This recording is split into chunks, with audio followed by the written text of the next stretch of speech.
Bonjour et ravi de vous voir encore une deuxième fois. Inch'Allah, on va traiter la série numéro 36 et toujours avec la mécanique et que la voiture commence à rouler. Alors,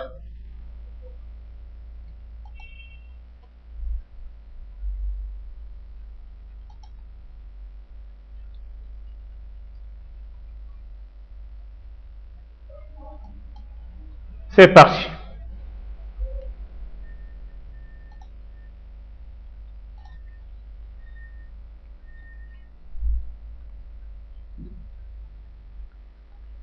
Question 1.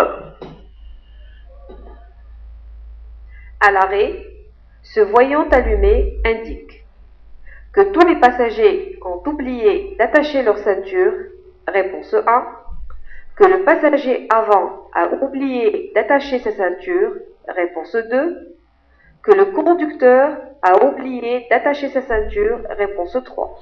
En fait, ce voyant indique que le conducteur a oublié, bien sûr, d'attacher sa ceinture. Donc, la réponse sera numéro 3.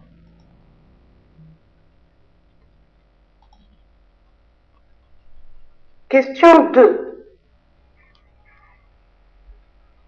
Sur les vignettes placées sur le pare-brise était indiqué la date de la prochaine vidange, réponse 1, l'année de validité de la vignette, réponse 2, l'année du prochain contrôle technique, réponse 3. Donc, selon les données ou bien selon les deux feuilles, donc concernant donc la vignette de la visite technique et l'autre concernant la vignette de l'import. Donc, la réponse sera dans ce cas numéro 2 et 3. Question 3. Quand ce voyant s'allume, il faut s'arrêter. À la prochaine station-service, réponse 1. À la prochaine aire de repos, réponse 2. Immédiatement, réponse 3. Donc, ce voyant indique qu'il reste en réserve du carburant. Donc, c'est pas la peine donc de s'arrêter. Donc, il faut continuer donc jusqu'à ce que tu trouveras donc une station-service et en ajoutant bien sûr le carburant. Donc, la réponse sera numéro 1.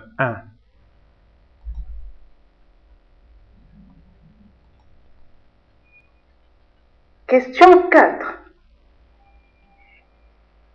Pour vérifier le fonctionnement des feux stop, je dois utiliser le frein à main, réponse 1, le frein à pied, réponse 2. Donc, pour tellement donc vérifier que le fonctionnement des feux stop, donc je dois bien sûr donc cliquer sur le frein à pied, donc qui commande donc les deux roues bien sûr. Alors, la réponse sera numéro 2. Question 5. La commande portant ces symboles permet de faire fonctionner les lave-glaces, réponse 1, le dégiffrage du pare-brise, réponse 2, les essuie-glaces, réponse 3. Alors, les deux symboles, donc le premier symbole, donc les essuie-glaces, et le deuxième, vous voyez, donc s'appelle la lave-glace. Donc, la réponse sera numéro 1 et 3.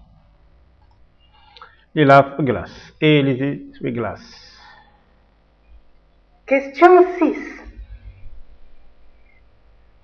Un niveau d'huile très insuffisant peut provoquer une usure prématurée du moteur, réponse 1, une surconsommation de carburant, réponse 2. Donc, en cas d'huile très insuffisant, donc il peut provoquer donc le moteur sera endommagé et saccagé. Donc, ça veut dire une usure prématurée du moteur, donc sera bouleversé. Donc, la réponse sera numéro 1. Question 7. Pour allumer les feux de position, je positionne le repère face au symbole numéro 1, réponse 1, numéro 2, réponse 2, numéro 3, réponse 3. Alors, on doit nommer donc chaque voyant. Donc, ça s'appelle feu de position, feu de croisement, feu de route, feu de brouillard arrière et les signaux vont tourner à gauche ou bien à droite. Donc, selon les données, donc la réponse sera numéro 3 concernant les feux de position. Donc, sera numéro 3, comme on a dit tout à l'heure. Question 8. Les vibrations dans le volant peuvent être dues à la perte d'une masse d'équilibrage. Oui, réponse 1. Non, réponse 2. Bien sûr que oui. Donc, vibration dans le volant, donc c'est à cause donc d'équilibrage concernant les pneus, donc les roues, donc 4 roues. Donc, ça veut dire le volant se vibre de manière risquée. Donc, la réponse sera numéro 1. Question 9. Cet afficheur indique une porte est ouverte, réponse 1. Toutes les portes sont fermées, réponse 2. Tout à fait, on a laissé une porte ouverte, donc la réponse sera numéro 1. Question 10. En cas de crevaison, le pneu de secours peut être différent des autres pneumatiques.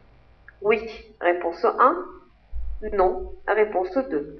Donc tout à fait, donc il faut avoir donc une pression plus que les 4 roues utilisées. Donc pourquoi? Donc on sait que selon donc ou bien à cause de la température, donc la pression se baisse. Donc on doit mettre un plus de pression. Donc la réponse sera numéro 1. Question 11. Quand ce voyant s'allume en circulation, cela indique un manque d'huile moteur, réponse 1, un manque de liquide de frein, réponse 2, que le frein à main est serré, réponse 3. Donc, nous sommes en train de rouler, tout à coup, donc brusquement, voilà, on a vu ce voyant s'allume, ça veut dire on a un manque de liquide de frein, ou bien on a oublié le frein à main et serré. Donc, la réponse sera numéro 2 et 3. Question 12. Le chargement augmente davantage la consommation de carburant s'il est placé sur le toit du véhicule, réponse 1, dans le coffre, réponse 2. Tout à fait sur le toit du véhicule, donc à cause du vent, donc il va attracter la voiture en arrière et le moteur donc va doubler donc des efforts colossaux, donc il va bien sûr consommer énormément du carburant. Donc la réponse sera numéro 1. Pardon. Question 13. Ce voyant indique que sont allumés les feux de brouillard avant, réponse 1, les feux de route, réponse 2, les feux de croisement, réponse 3. Donc il s'agit ici des feux de croisement. Pourquoi? Donc les rayons sont parfaitement parallèles, inclinés. Donc les feux de croisement, donc la réponse sera numéro 3. Question 14. Pour vérifier le fonctionnement des feux de recul, il faut mettre le contact, réponse 1, allumer le feu de position, réponse 2, passer la marche arrière, réponse 3. Donc il faut d'abord donc mettre le contact, donc c'est normal, en passant la marche arrière de manière fiable. Alors la réponse sera numéro 1 et 3.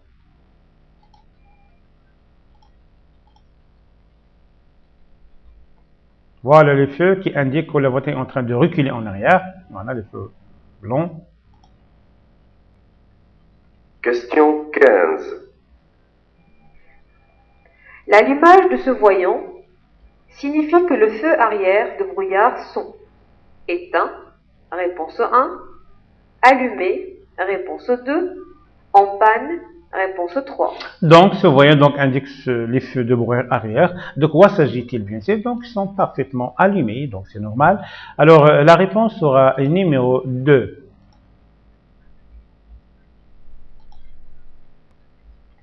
Question 16. La pression du pneu de la roue de secours doit être celle préconisée pour les pneus avant uniquement. Réponse 1. Les pneus arrière uniquement. Réponse 2. La plus élevée des pressions. Réponse 3. Donc, comme vous le connaissez tellement bien, donc il faut avoir la plus élevée au niveau de pression. On sait que chaque pneu donc se baisse chaque mois 0,1 bar, donc à cause de la température bien sûr, des conditions météo. Donc, on doit mettre pression de plus. Donc, la réponse sera numéro 3.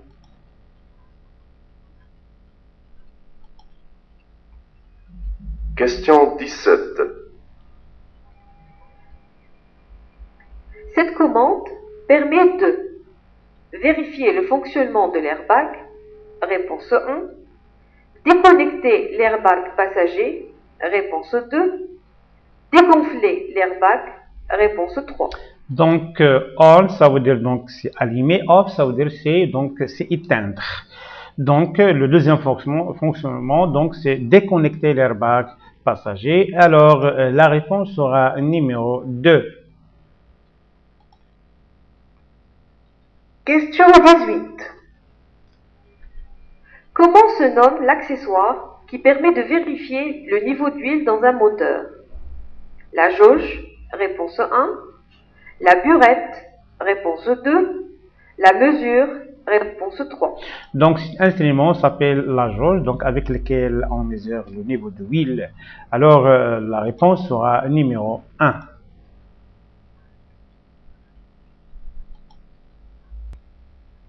Question 19. L'allumage de ce voyant indique le fonctionnement des feux de croisement, réponse 1, de brouillard arrière, réponse 2, de brouillard avant, réponse 3. Alors, ce voyant donc nommé donc feu de brouillard avant, donc la réponse sera numéro 3.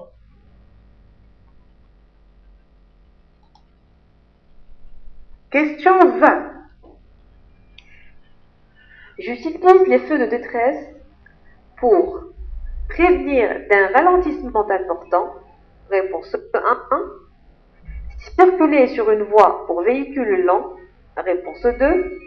Signaler mon moteur en panne. Réponse 3. Alors, ce voyant s'appelle feu de détresse. Pour quelle raison on peut l'utiliser? Donc, pour montrer qu'on a un problème, ou bien devant nous, on a un problème embouteillage, si vous voulez dire, ou bien un accident. Donc, selon les données, donc la réponse sera numéro 1 et 3. 1 et 3. Et voilà, notre série touche à sa fin. Donc, j'espère que vous avez bien profité comme il faut. Donc, si vous avez des questions, donc n'hésitez pas à me questionner. Donc, je suis à votre disponibilité. Et on se verra, Inch'Allah, ultérieurement.